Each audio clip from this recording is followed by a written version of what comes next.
some of my first steps into journalism were doing game reviews. I wasn't a professional or anything. I was a teenager, and I was an avid reader of the Retro Gamer magazine. And on their website, they used to have a section called Retrobates, whereby you could basically do community reviews.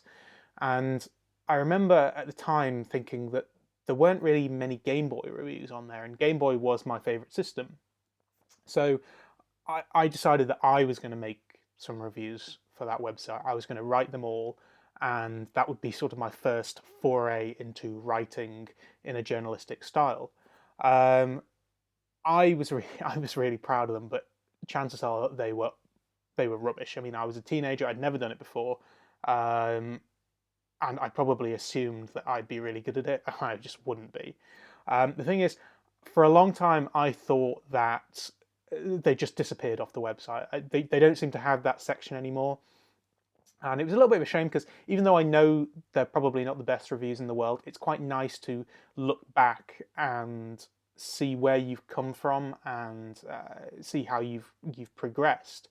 The thing is, though, while I thought they were gone forever, I have actually just found them. Not all of them. I think I'm missing one, but I found all of the rest of them.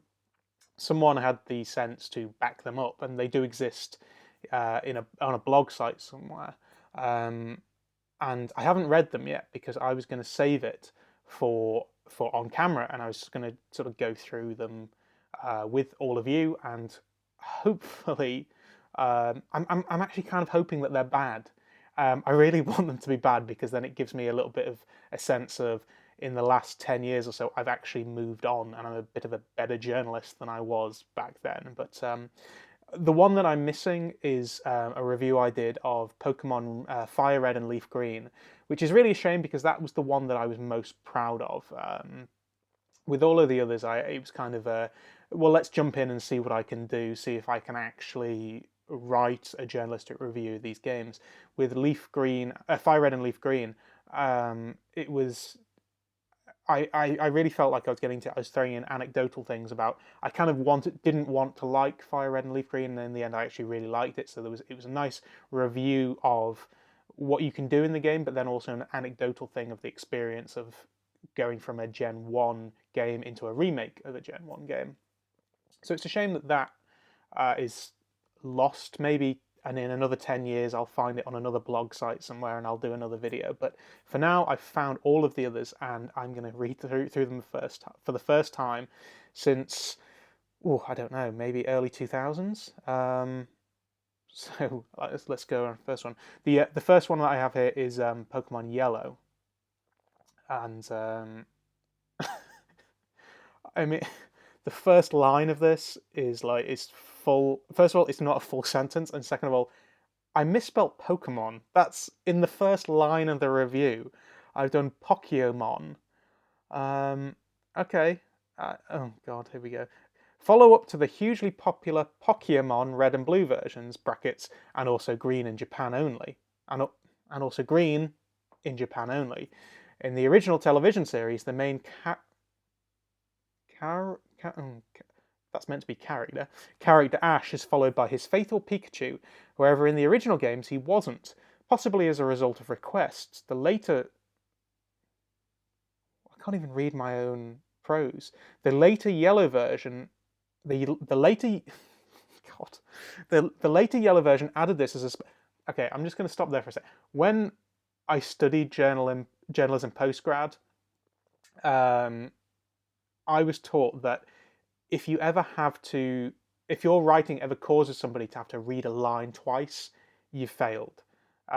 You need to rewrite that line so that somebody doesn't have that. I'm stumbling over my own writing here, so God knows what anybody else thought of it.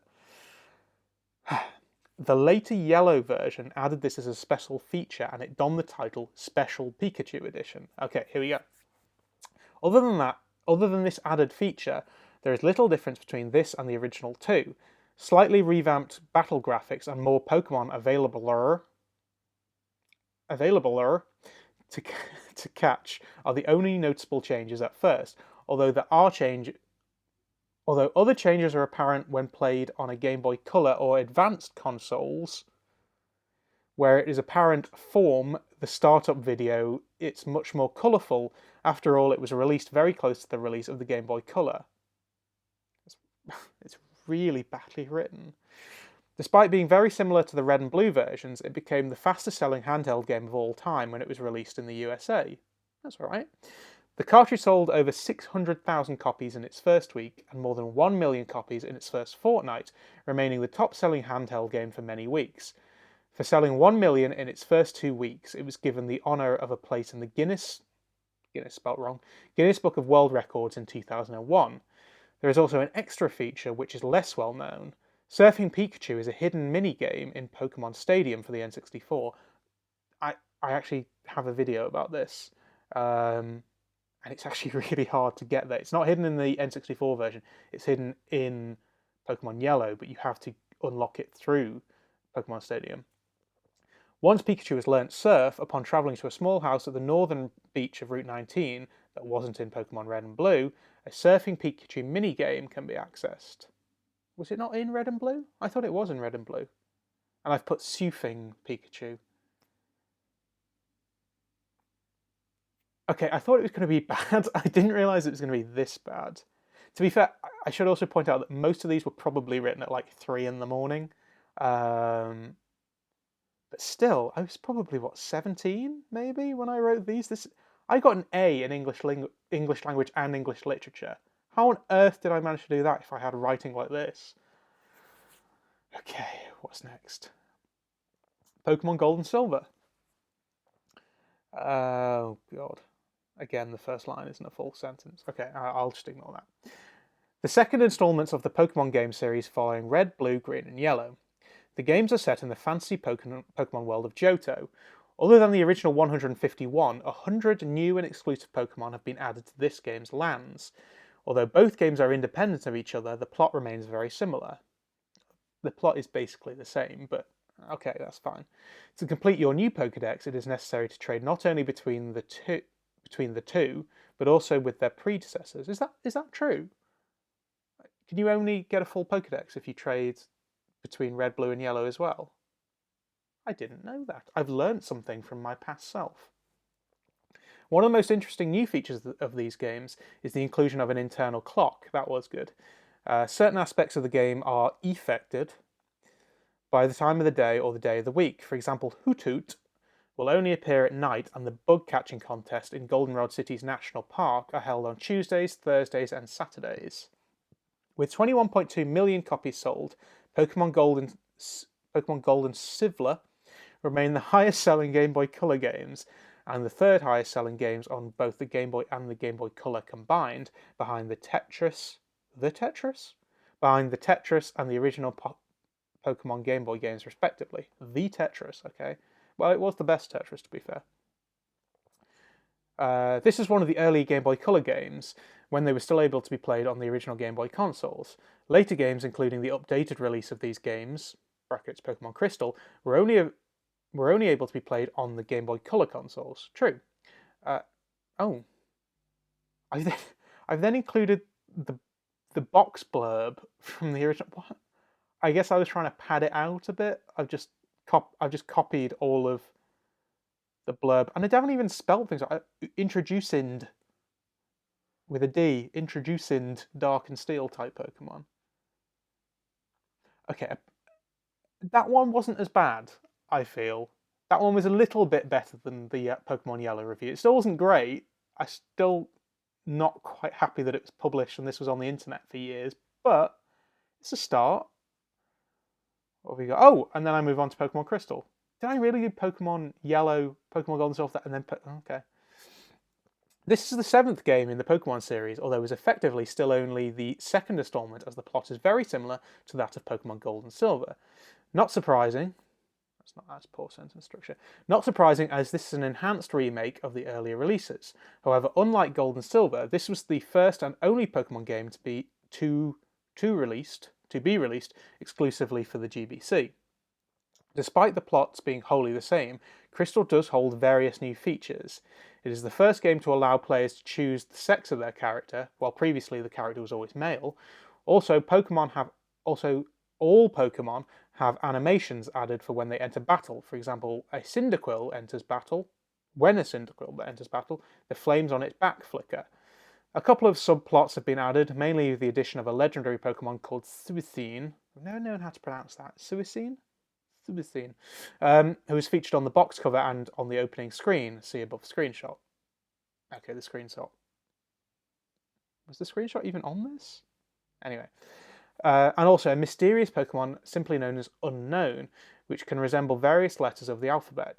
Probably the biggest addition to this game is the inclusion of the Battle Tower. This is a new building which allows players to take part in Pokemon Stadium-style battles. An added feature allowing to play through linking up with versions via a mobile phone. However, this feature was only an addition to the Japanese version. That's true, but there was something else in that, I think, as well, wasn't there? There was in the Japanese version you could link up a mobile phone, and that's how you got Celebi. But you couldn't do that on any other version because it was a sort of proprietary Japanese mobile phone thing that wasn't really known throughout the Western world. Anyway, there is a slight improvement in graphics and design, and given the option between this and Gold and Silver, this is probably the one to have. A word of warning though, for some reason the carts are more prone to failing than older games. The reason for this is unknown, but something to consider. I just made that up, didn't I? Okay, there is a little bit of a background to this. My copy of Pokemon Crystal hasn't worked in years. Like, it just stopped working one day. It's not the battery. The battery was fine on it. It just didn't. It just stopped working. And about a month ago, I managed to get it working briefly. I cleaned the pins like I'd never like they're so shiny they could be jewelry. I cleaned the pins and it worked briefly. I thought, oh great, and then I cleaned the pins a bit more and then it stopped working again. But there, I think I've just taken a bit of anecdotal thing and turned it into fact. But other than that, that one was better. That one was definitely better than the other two. This is progress. This is good. This is good. Quirk. I love that game. I've got it over here somewhere. Where is it? There it is. Quirk. You can't see that because it's not on the table. Quirk. Quirk is a puzzle game that was developed in 1990 by Atlas and was one of the first... Was it the first few games? I guess it was. One of the first few games released for the Game Boy. When originally developed, it was released in the PC format? In the PC format, before being released on the Game Boy. Although hard to tell on the mono GB screen, Quirk, along with his girlfriend Tammy, is a tomato who explores an underground labyrinth where Tammy goes missing. Quirk, along with fellow veggie friends, has to work his way through puzzles to find her. And then I've included the blurb again. I don't know why I keep including the blurb, but that's not a bad review, but it's very short. But then again, I guess there's not much more you could say about Quirk. I do love Quirk though. This is one of my favourite Game Boy games. It's not that hard, but I really love it. There's other games like this, like Amazing Tater, but that is one of the most rare Game Boy games, and chances are I'll probably never find a copy of that. But that's not bad. That's not. Some of these aren't as bad as I thought they were. Pokemon Yellow was terrible. Quirk review was okay though. Actually, I didn't realize, but I can see how many people viewed this. Not on Pokemon Yellow, it doesn't. Pokemon Gold and Silver, it doesn't. Pokemon Crystal, it doesn't. On Quirk, 1,219 views. To be fair, when I'm making this video, my highest viewed gaming video has got like 65 views. So considering that got 1,200 reviews and it's 2 paragraphs long, that's not bad. Although to be fair, that was probably over 10 years. But, regardless. Alleyway, 1,009 views.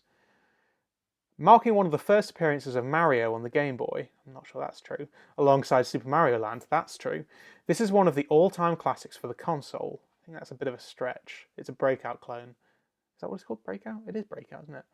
The objective in Alleyway is to destroy all the breakable bricks? Destroy all the breakable bricks at the top of the screen in each stage using a ball and paddle shaped spaceship piloted by Mario, whilst keeping the ball from falling to the ground/pit below. Similar to that of Breakout, there we go, developed by Atari in 1976. Oh, and the rest is just. I can remember many train journeys and rain-soaked summer days playing this game. Past me.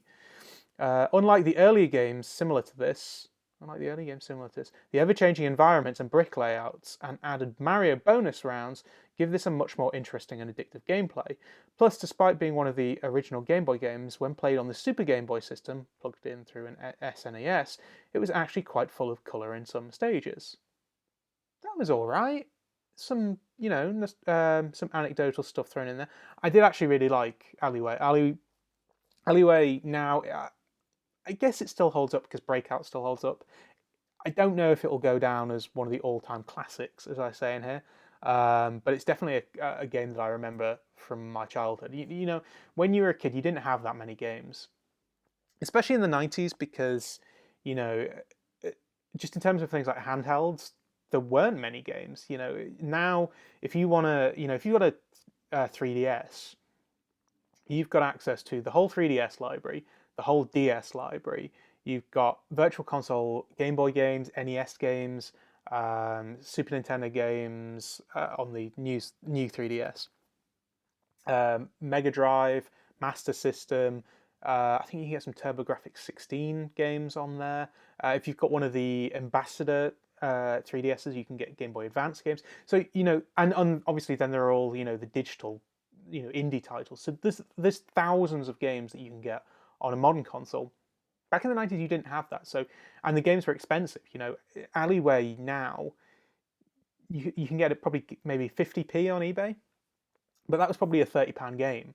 So you didn't get many games back then, and the ones that you did, you made the most out of them. Like I had a game called Race Days.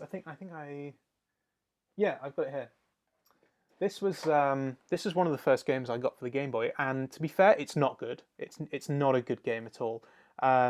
But it was between this, the Super Mario Land series, and Alleyway, and those were kind of the only games that I had originally. So you just made the most of it. This had two games built in. One was meant to be like a Mad Max style game, but it was basically just like it was called Dirty Racing, but it was basically like a top-down Grand Prix style game. And then the other one was like a four-wheel drive game, but then that one felt it was kind of like F1 race but with Jeeps.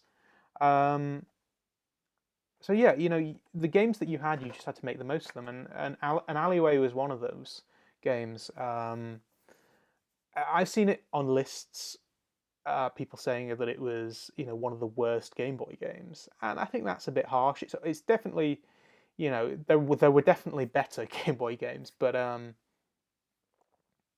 got fond memories of Alleyway. I liked Alleyway. I've got it up here somewhere as well. I'll stop turning around and picking games off the shelf, but what else have we got here? Wario Land 2. I love Wario Land 2. I'm trying to figure out when this video is going out. I think when this video goes out, I will have already done my video on the Super Mario Land series, which includes the Wario Land series as well. So there's probably already a video to Wario Land 2 on my channel. I'll put a link in the description, or I'll link on the screen somewhere. Don't know how many views this got. Wario Land 2 was first released in 1998 for the Game Boy. This was later released. Later released? I don't know what that was meant to be. I think it was. This was then later released color version. I have no idea what I'm trying to say. I think I'm trying to say that in 1999 that there was then a color version of Wario Land 2 released on the Game Boy Color, because Wario Land 2 was one of those games like I think Pocket Bomberman was one, and obviously like the DX games like Legend of Zelda, Link's Awakening DX, where they released it was kind of a late release Game Boy game. So they released the Game Boy game, and then they released the same game but in color. So there might have been a few differences. Like I think there was an extra dungeon in Zelda and things, but essentially they were the same game. They just sort of added a Game Boy Color palette and then included it on a Game Boy Color cartridge. I have no idea what I was trying to write there, but I'm assuming that's what it was. A nice feature of the game is that Wario is indestructible. That's true, he doesn't die. The player doesn't lose any lives, just has their progress slowed. Um, your progress is slowed, but sometimes some of the sort of conditions that he enters are also beneficial to help you get through. Um, what's strange about this game is that sometimes an enemy can actually help Wario rather than hinder him. Okay, here we go. Coins are more oh, God, I have really bad writing on this. Coins are the more important part of this game, as you helped Wario collect his stolen treasure.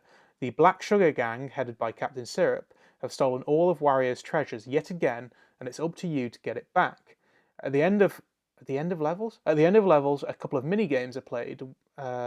Winning, winning, winning helps unlock a treasure map that will eventually. Winning helps unlock a treasure map that will eventually unlock a final level.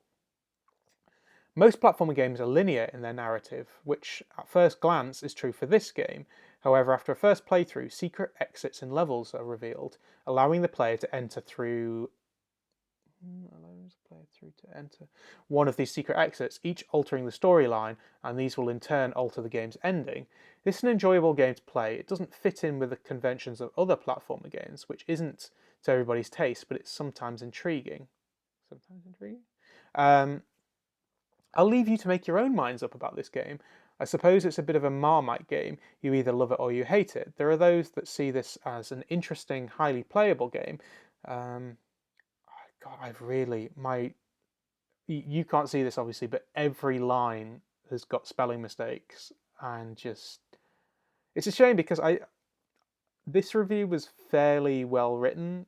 It's just my in terms of like the structure of it, but my grammar was it was so bad. I must have been doing GCSE or A level at this point. I don't know how it could have been that bad.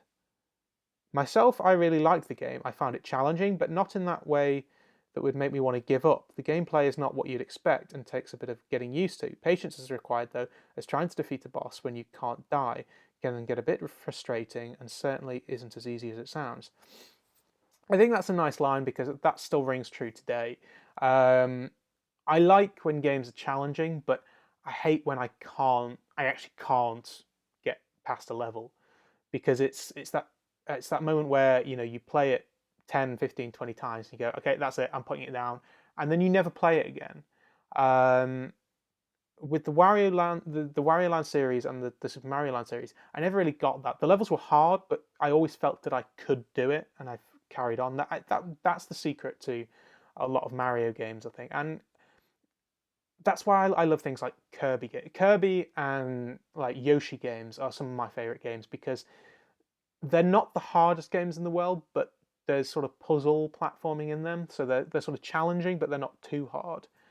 And it's nice that I felt that way years ago, and I still feel that way. That's one thing that came through there. It's just a shame that it was so badly written there. WrestleMania 2000. This was a game I loved on the N64. This was a game that I played with my friend Lee a lot. The Game Boy Color version wasn't great, but for what it was at the time, I actually still really liked it. I spent a lot of time playing that game. This game was probably better known for its release on the Nintendo 64. It was. This was THQ's first attempt at a WWF wrestling game for the Game Boy Color. Have they not? I think they might have done some of the early Game Boy games. I'm not sure. And was released at the height of WWF success. That's an interesting way of putting it. It was sort of during the Attitude Era, but to be fair to THQ, there was no way they were going to be able to make the GBC version of this game as impressive as its big brother. But they weren't just cashing in. They have actually mad a decent handheld wrestling game. Not groundbreaking, but a decent game of this type. That's fair. That is fair. There was nothing groundbreaking about the game, but it was still a fun game. There are only 16 characters, 15 playable in the handheld version, as opposed to the N64's 57, including unlockables, as well as it being able to make your own characters. But perhaps it's unfair to compare it to a 64-bit game from I don't know what I'm trying to say there. The makers, I'm guessing that's developers. The makers have taken the time to add simple bios for all of the wrestlers in the game. This version has 5 separate game modes as well as a training mode. The simple versus mode has the added option of being of being held in a cage match, but the little touch of this what? But the little touch in this game that I liked was the inclusion of being able to carry on a fight outside of the ring. This was something that was very big in new wrestling games at the time. Obviously, that's true, actually. The WrestleMania 2000 game, the WWF No Mercy, and the SmackDown games were really good games. But one of the things that sort of blew my mind and my friend's mind at the time was that they were like hardcore matches. You could carry them on outside the ring, and you could enter different areas of the building as well. I can't remember if you could do that on the Game Boy Color version, or whether you could just fight outside the ring. Where was I? This was something that was very big in new wrestling games at the time. Obviously, this went to another level with games like SmackDown, where you could go to different rooms. And there we go, I answered my own question. In this game, you can only have a little brawl on the mats outside the ring, but it is a nice feature to have, which does make the gameplay a little bit more enjoyable. There are no big entrances with video footage, as you'd expect, but in Championship mode, the makers, use the word makers, the developers have made their own remakes of entrance videos and music. That's true. They'd made like chiptune version of the wrestlers' theme music, and had done sort of like pixel art stills of their videos, which is quite cool for the Game Boy Color. It's a shame that this was released as a handheld version of what? It's a shame that this was released as a handheld version of the N64 game instead of a release in its own right, as it is quite playable game, but just but just about any review you read, including my own, makes comparison of its much more developed counterpart. That's a fair point. If it had been released as a different WWF game rather than the Game Boy Color version of WrestleMania 2000, you probably wouldn't see it compared to the N64 version as much. It doesn't have 3D gameplay, it doesn't have the proper entrances, or a lot of features that the N64 version has, but take it as it is and compare it to other handheld games instead of a home console game. That's quite good, because yeah, WrestleMania 2000 on the Game Boy Color is probably the best handheld wrestling game to that point. It's certainly a lot better than WWF Betrayal, which is basically just a beat 'em up. I've then listed all the wrestlers that are available for some reason. I think this is the last one. Is that it? I thought there was another one. No, okay. Mario Tennis. This is the third release in the Mario Tennis series. The first being Mario's Tennis? Mario Tennis on the doomed Virtual Boy console. Although the first game that Mario featured in on the handhelds was Tennis on the Game Boy. That's true. Mario was the umpire in Tennis, but he wasn't actually a playable character in Tennis. On the Game Boy in 1989, where our hero appears as the umpire. The GBC version features a variety of both human and Mario characters. I think, yeah, okay. To play in with singles or doubles on a variety of different surfaces. But unlike the old tennis titles for the GB, some extra thought has been put into the longevity of play. A series of mini-games are playable, some specific to the character chosen, such as hitting banana targets on the wall when playing as Donkey Kong. There is also a well-thought-out RPG mode using either a male or female character which the player can name after themselves so that they can play the plucky protagonist. Unfortunately, you have to be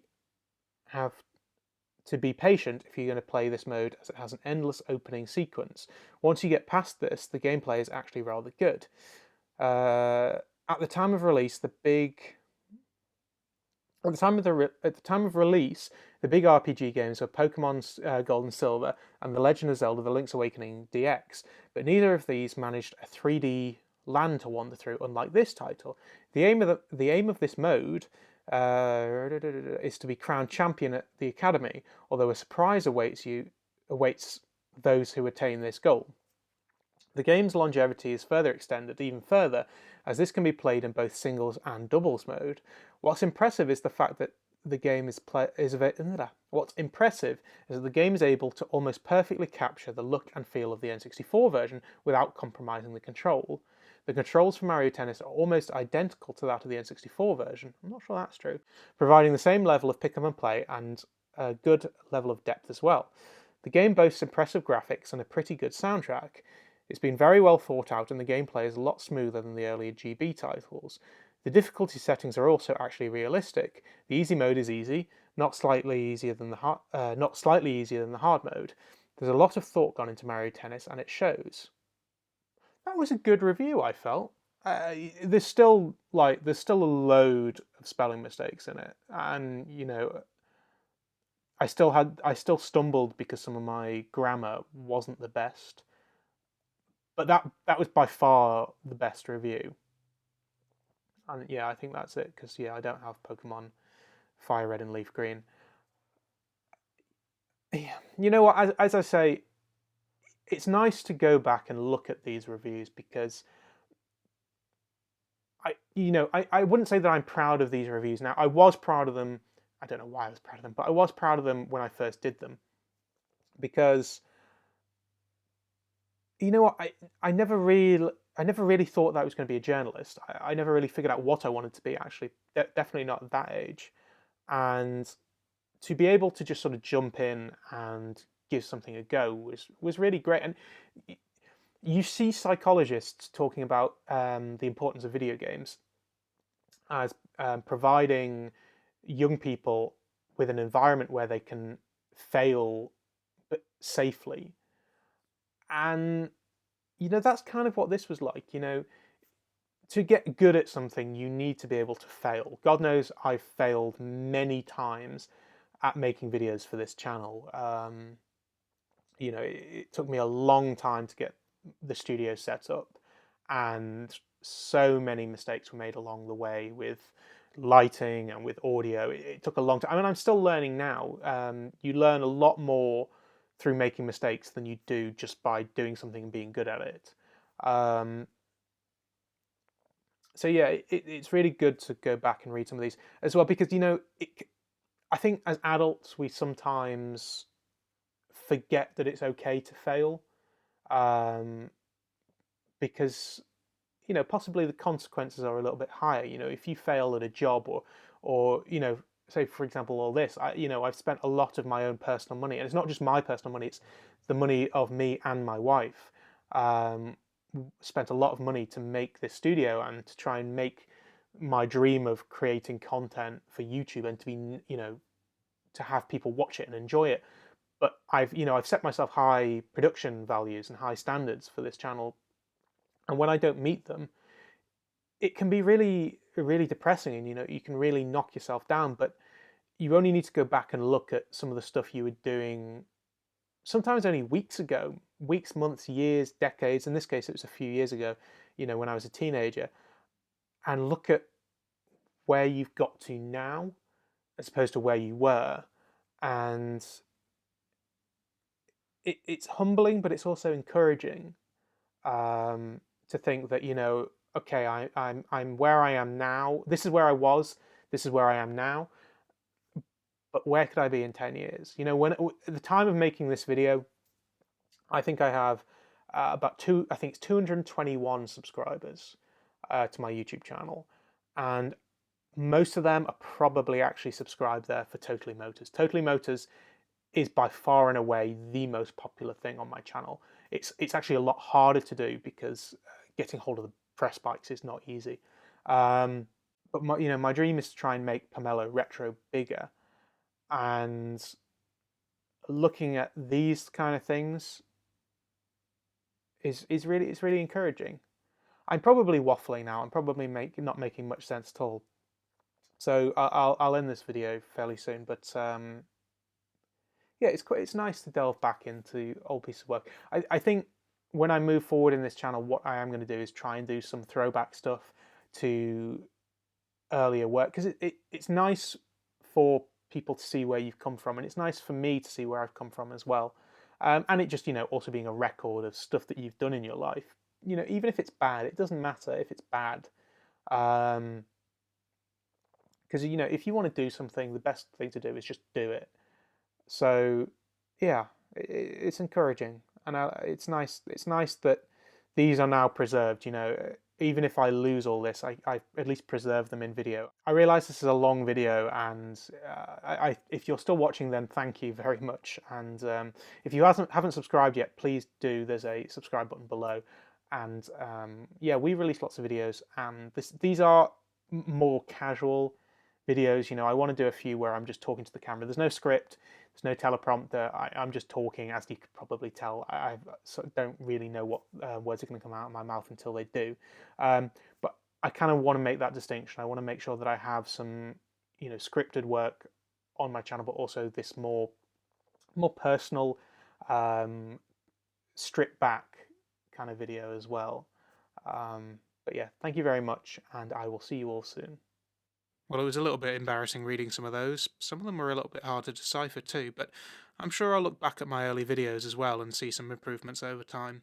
If you'd like to help contribute to future content, please hit that subscribe button and also consider becoming a Patreon patron. There's a link to our profile in the description below.